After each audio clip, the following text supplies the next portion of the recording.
गाजीपुर जनपद में high profile checking से मचा हड़कंप।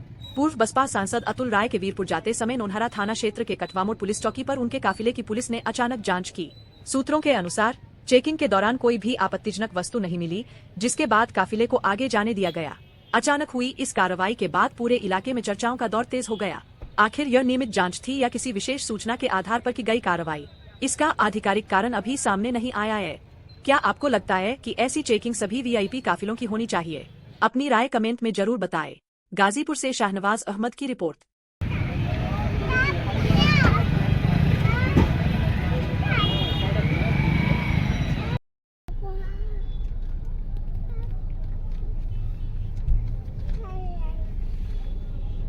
मिस्टर आइए, वो यहाँ मिस्टर आइए।